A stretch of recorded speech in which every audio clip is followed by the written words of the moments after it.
Thank you very much. Exactly, grounding us in reality and more love, more life and more love. We're going to transition right to the next panel because I think we not only want to frame from the patient and family perspective, but from folks who are on the ground in systems. So while they take their seats, I'll introduce them.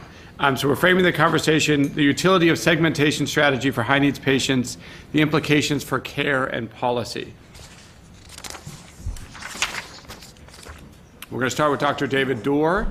His bio is in the materials. Associate Professor and Vice Chair of Clinical Informatics for the Department of Medical Informatics and Clinical Epidemiology at Oregon Health and Science University. Then it'll be followed by Dr. Craig Samet and then Dr. Simon Hambidge.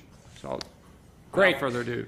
So thank you very much. I really appreciate the invitation from the National Academy of Medicine, from the Peterson Foundation, from the Commonwealth Fund and the John A. Hartford Foundation, AHRQ, and the Gordon Meddy Moore Foundation, as well as the National Library of Medicine, have funded some of the work that I'm going to talk about today. Very grateful for their work.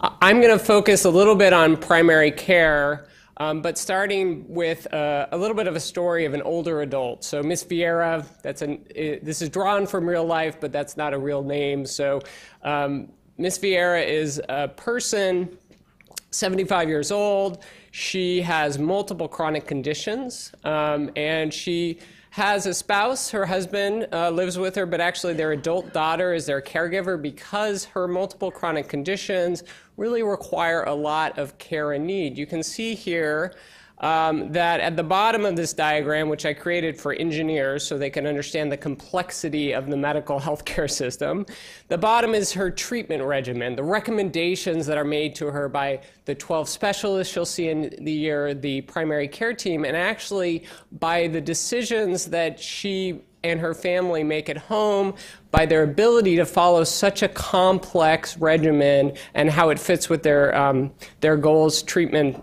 and values really matters. And you can see that it's chaotic, that there are many things going on. Our previous speaker really highlighted this with all of the integration that needs to go on when you start to have multiple complex needs. And this kind of issue is really important in that for older adults especially, multiple chronic conditions are sort of the bellwether where we know that people with 5 or more chronic conditions have more than 90 times the risk of hospitalizations than people without, that they tend to fill many more prescriptions, that polypharmacy is very common and leads to additional complications, and that they're at much higher risk of functional decline and early mortality. So can we do something about that? This is sort of framing the issue. At Intermountain Healthcare, where I was in the early 2000s with the funding from the John A. Hartford Foundation, we created a model we call Care Management Plus. Not the end-all be-all solution to everything, but really trying to address people with complex needs in understanding their whole needs, their goals, within primary care, so as the first site of care. And so we try and create a system that is more enabled to understand what they need, where there's a care manager, as we call them, that sort of interfaces directly with Ms. Vieira, her family, her caregiver, and also really works to co-create a care plan with them, really a focus on being an access to them in the clinic when there's inevitable crises, and then also sort of remind and interact with the rest of the system to sort of understand where we are in this care plan and help it evolve over time. And then we build health information technology. I'm an informatician as well as an internist, so I'm very interested in the way that data, information, and knowledge can be better provided to help improve health and well-being. And health information technology, or HIT shown here, can help store this care plan, provide access to it across settings, remind about best practices for the multiple chronic conditions, but also based on their goals and preferences and what they want to achieve, as well as facilitate closing the loop on communication. So much communication is dropped in the chaos. And we studied this in a controlled clinical trial and actually found that we reduced mortality, early mortality for these patients across a large cohort. So this was controlled clinical trial comparing the Care Management Plus clinics to other control clinics within the same system. And we saw significant decreases in early mortality at 1 and 2 years from the complications of these treatments.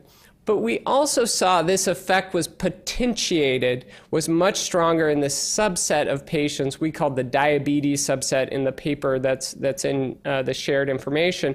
But it's an insufficient term. When we looked at these patients, they had multiple conditions, not just diabetes. It was just an indicator that we were able to use in our data to understand this. And looking at that subset, they had significant benefits in reduction of hospitalizations, unplanned hospitalizations, ambulatory care sensitive hospitalizations, the kind that good outpatient care should prevent. We also saw overall that the clinics were much more effective in what they could do. They could see patients more effectively, see more patients, as well as patients, providers, caregiver really liked this system. It was very high touch. It wasn't just an algorithm that was giving them services. It was really sort of this interactive system. But we were left with this concern: why did some patients and their families and caregivers really benefit more from this? And can we understand that? So since Intermountain Healthcare, we've gone out to now over 400 clinical teams trying to understand how to disseminate this. We offer training, we offer health information technology assistance. We've worked with large federal initiatives like the Comprehensive Primary Care Initiative. And one of the things we talk about is with primary care, is sort of these different tiers, which is a really rough heuristic, but basically that there's differing levels of needs and how we think about patients and their families as they come into our clinics. So there's a very, very high need group, and we need to be prepared to sort of interact and collaborate with that, usually typified by multiple social, behavior, mental, chronic issues. Sometimes a very severe single issue can put them in that group. There's a lot of collaboration that's required in that. Then there's a next group down that have multiple chronic conditions, maybe more like Miss Vieira actually, where there's multiple chronic conditions, sometimes physical and mental health conditions. Older adults are at very high risk of mood disorders like depression, and the combination of that with physical health tends to drive their outcomes and their quality of life.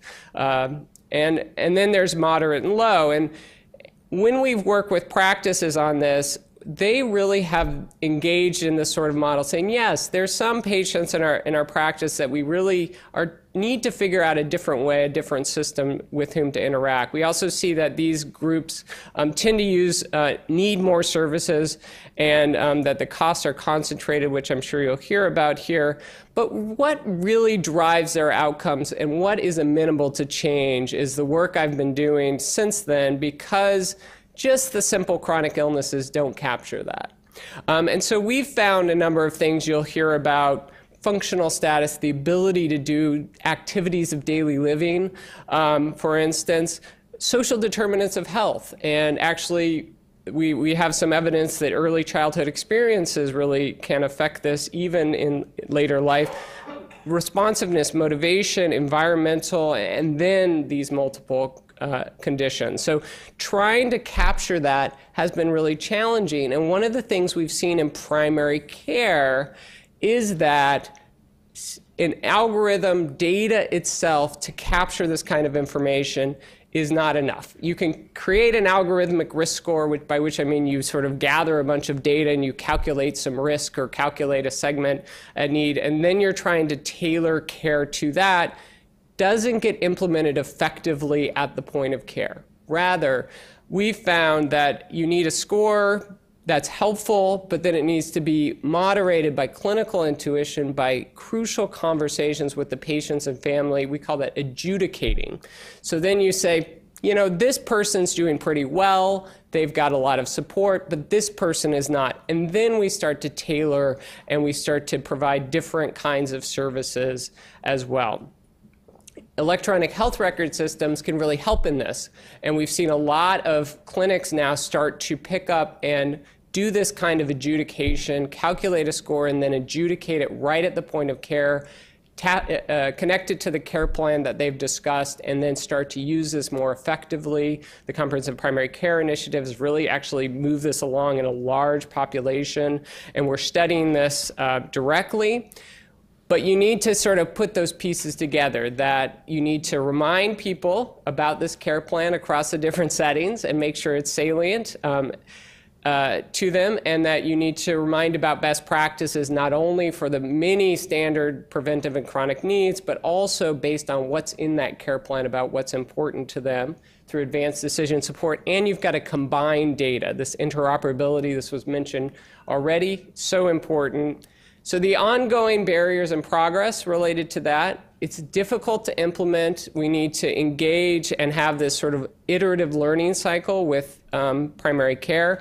We need to learn how to tailor care to need better. We can't just get a risk score and improve that. We need more patient and caregiver voice in that tailoring care to need and learn from that, create learning healthcare systems that enable that.